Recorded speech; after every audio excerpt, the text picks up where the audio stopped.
Well, good morning, everybody.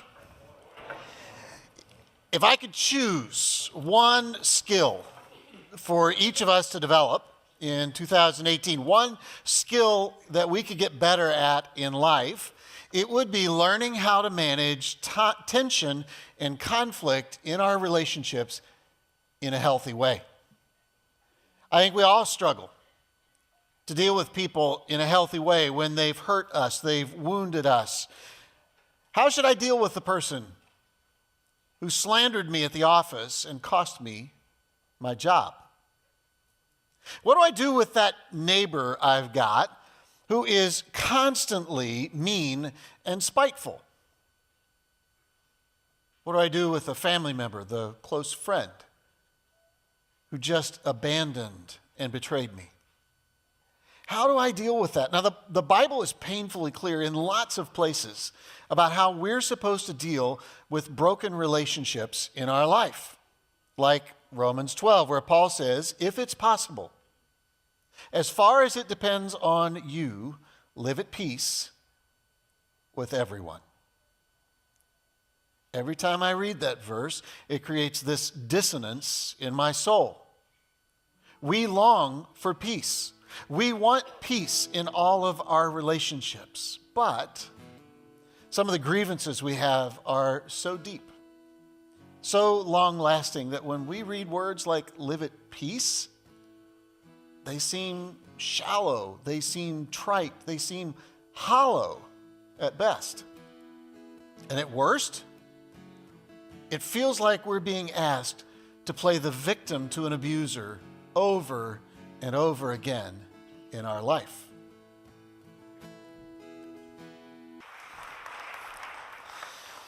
So you got any bad blood in a relationship in your life? I'm not going to ask for a show of hands, so you can relax a little bit on that one. But I'm going to guess that all of us do. And the Bible is full of passages like Romans 12:18, passages that call us to live our life as peacemakers, to do our best to build every relationship in our life so that it's healthy and safe and peaceful. And when there's a broken place in those relationships, to do our best to get it back to that place in a healthy way. And the Bible's also really clear, if you read all the passages, put the teaching together, that when we're at a broken place in our relationship, whether it's my fault or your fault, I have to initiate. I have to come to you to try to resolve it. I got a lot of feedback from a lot of people on last week's message. People saying, you know what, I struggle with conflict. It's hard.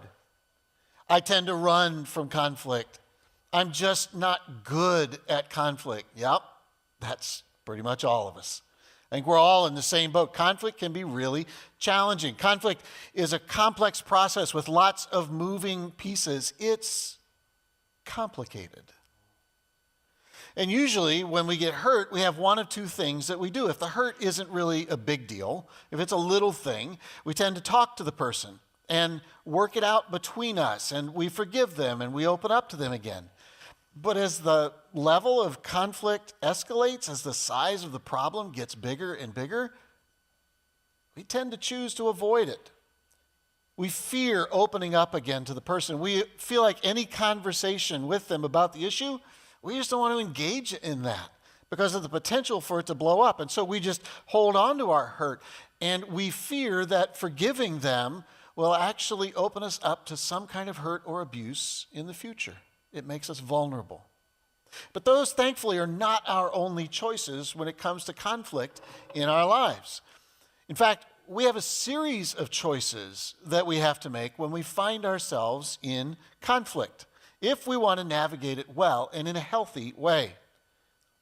And often when we get into a conflict, we're dealing with three very core issues, among others, around conflict. Now, I struggled with this because I don't want these to appear sequential. This is not like you do 1, 2, 3, and these are part of a complex process where we're struggling all throughout it to make all three of these choices. And the first choice simply is, will I forgive? And forgiveness is focused on the past. It's all about the past. It's about the event, the letter, the action on the person's part that really hurt us, whether it was intentional or not. The truth about forgiveness is that it's a choice that we make. And I can forgive anyone at any time I choose, no matter what size hurt they've inflicted. It doesn't matter if the person is living or dead. It doesn't matter if I'll never see them again. I can still forgive them. It doesn't matter if they intend to apologize.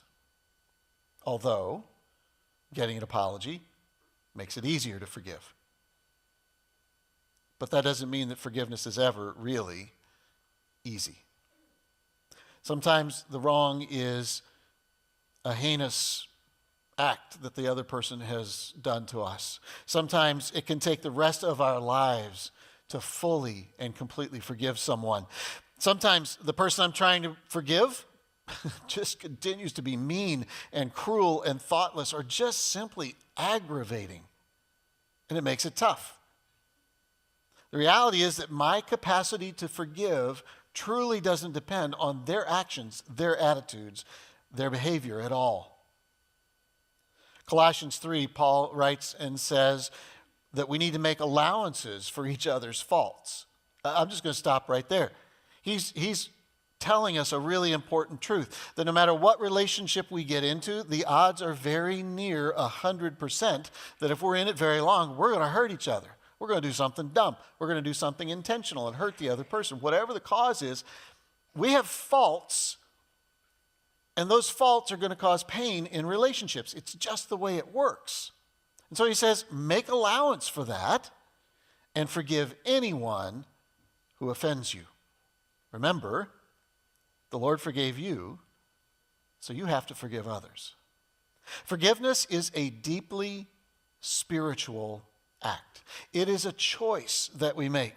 Not because the person deserves it, not because we feel like it, because we often don't when we start forgiving a person.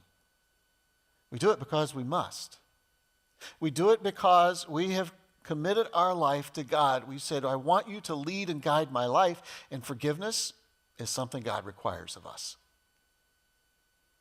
I think we make it hard on ourselves to forgive because we get confused about what forgiveness means. To forgive is simply to choose to think differently about what happened. When we forgive, we stop clinging to the wrong that we've suffered. We let it go, and we begin to cling to grace and forgiveness. When we choose to forgive, we stop bringing up the wrong that we've suffered and using it as leverage in our relationship with that person. When we choose to forgive, we stop talking to other people about the wrong that we've suffered, because doing that just embeds the pain, just makes the wound deeper, and doesn't lead us to forgive. When we choose to forgive, we stop using the wrong we've suffered as an excuse to treat the other person badly or just ignore them altogether. I like to think of forgiveness as a journey. It's not a one-time choice. It's not even just these 4 choices. These are just the most prominent ones where we're trying to forgive. We have to choose to forgive that person over and over again, every time we see them, every time we think about the wrong that was done to us, until we're able to attach a different meaning to that event. Until we can come to the place where we see it as something we've forgiven and moved on from. I think we make conflict hard when we get confused about the idea of what forgiveness is and isn't and how we offer it. And then we make it even harder when we confuse forgiveness with reconciling with the person. We get these two mixed up with each other, and it just becomes easier for us to avoid this whole mess that's in our lives. But these are 2 separate choices. Forgiveness has to do with the past. Reconciliation has to do with the present. It's a choice to deal with what's standing between you and me today. whether it's antagonism or animosity or hatred or ill will or whatever it is, you choose to work together to find a way to remove that obstacle from your relationship. That's reconciliation. Jesus described a process of reconciliation in Matthew 18 in detail. It is probably the most quoted passage when you start talking about conflict management, resolving conflict in a healthy way. We talked extensively last week about the first part of this passage. And in that opening part, Jesus is really clear, paralleled with Matthew 5 where he did this teaching. If you get sideways in a relationship with someone, regardless of whose fault it is, Jesus says, go to them and talk with them. And if you can clean it up in one conversation, if you both own your part of the mess, if you both ask for and receive forgiveness for your part, that's what it means to reconcile. You've removed the barrier that was between the two of you. And Jesus doesn't say there's a cap on the severity of the offense. It's not like, well, if it's this big, then yeah, obviously you don't do this. It's like, no, this is how you do reconciliation. But what happens if you sit down and talk and nothing changes? I'm sure you've had conversations where you were trying to resolve a dispute with someone, manage the conflict well, and instead of the conflict getting better, it got worse. That conversation just inflamed the conflict. What happens then? Well, Jesus says if that's the case, then you select 2 or 3 people to go back with you and you try this again. Now, let's be honest. Our human nature, if we're going to pick 2 or 3 people to go with us to resolve a conflict, we're going to pick people who are on our side, right? We're going to pick people who are going to fight for us when we sit down to talk with this person. I actually saw this one time. I was in a conflict resolution, and the guy who was coming in brought 5 people with him. He wanted to bring more. We stopped him at 5 people. He was like going to assemble a whole room of people who would stand up and be character witnesses and testify. It was interesting because there were those people in the room, and then there was the guy who was in conflict with and me. And over the course of the conversation together, all 5 of his friends looked at him and said, dude, you got some issues you got to deal with here.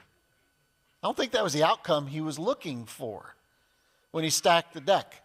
It's a harder choice to find people who are going to fight for us, who are going to fight for the relationship versus one side or the other in the conflict.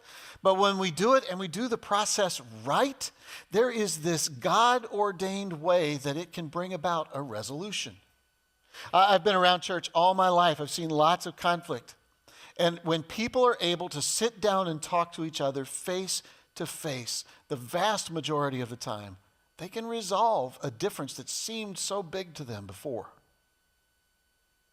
In fact, I've never seen a conflict in the church go to that last level that Jesus talks about, where he says, if you got, the one-on-one doesn't work and the 4-on-1 doesn't work, then you take it to the whole church, and the whole church gets involved.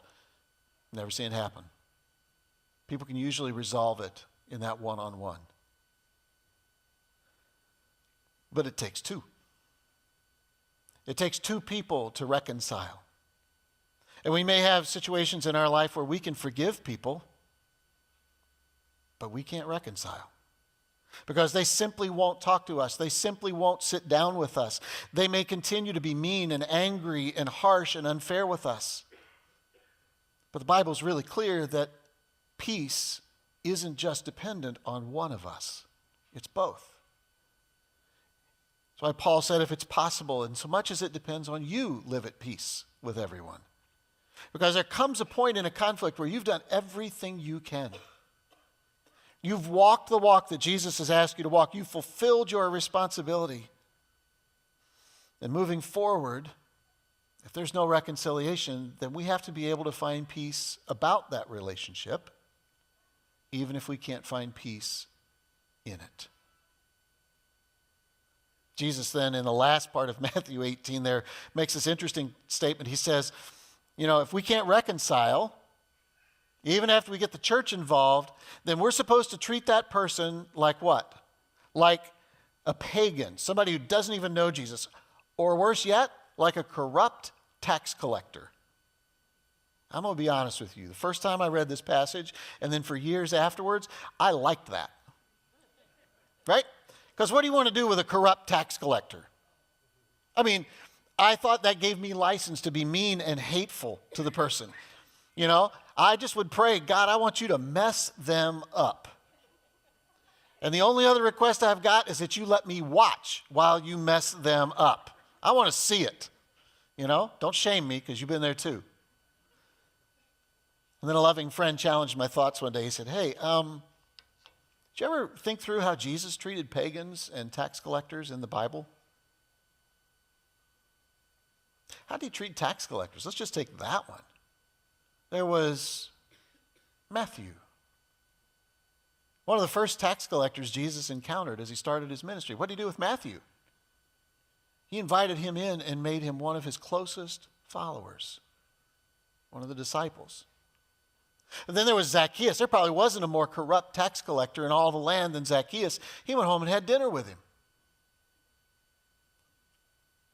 And you start reading through all of this, and what you find is that Jesus did this so often. He hung out with the unruly, the unlovely, the corrupt tax collectors so often that the religious leaders said, you know what, he's just a friend of these cheats and frauds and sinners.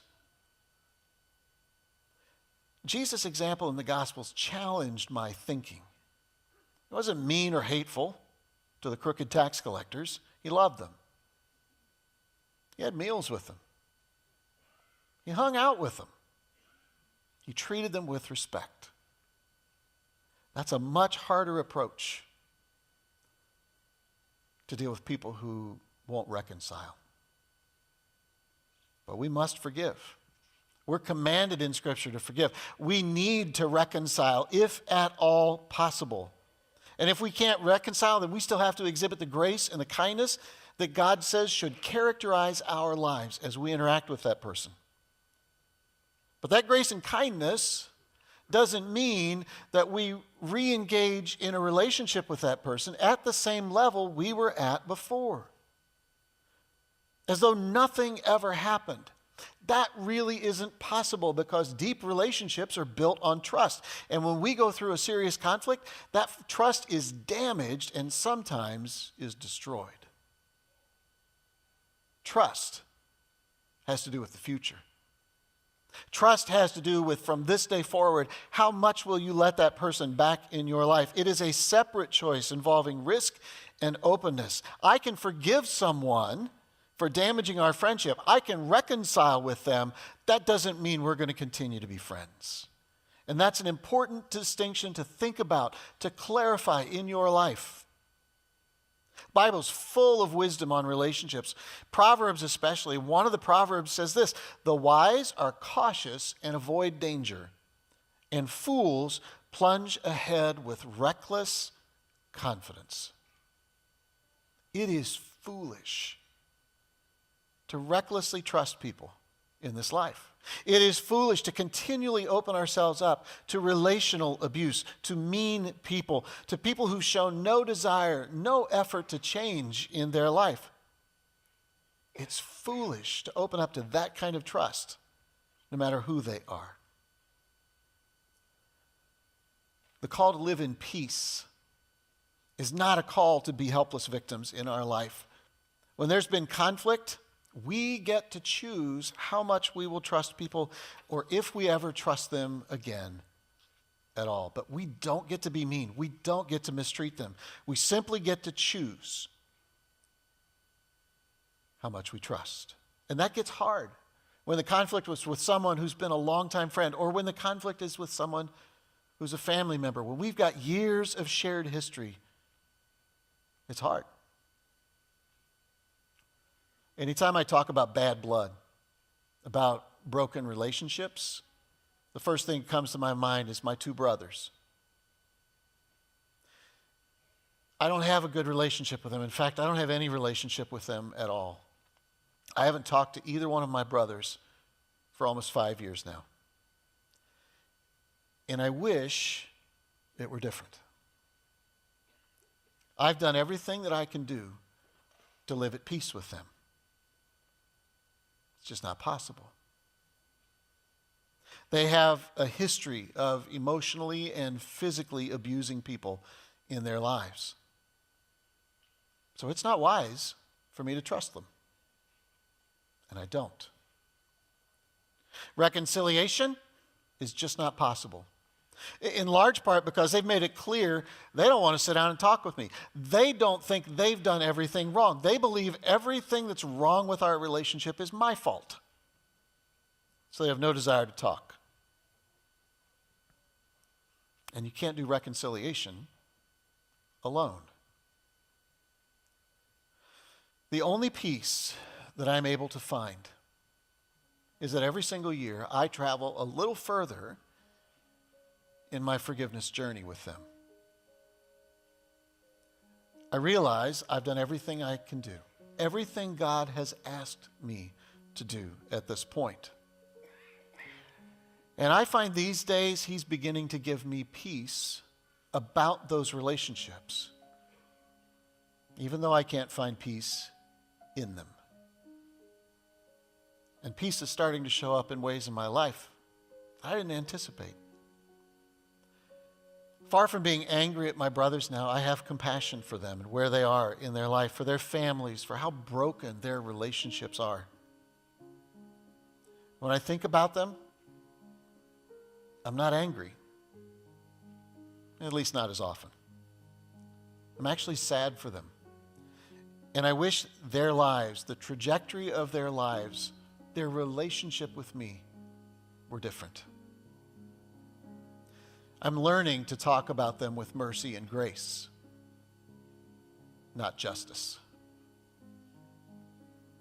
And I'm learning to extend mercy and grace, not because they deserve it, not because they've apologized.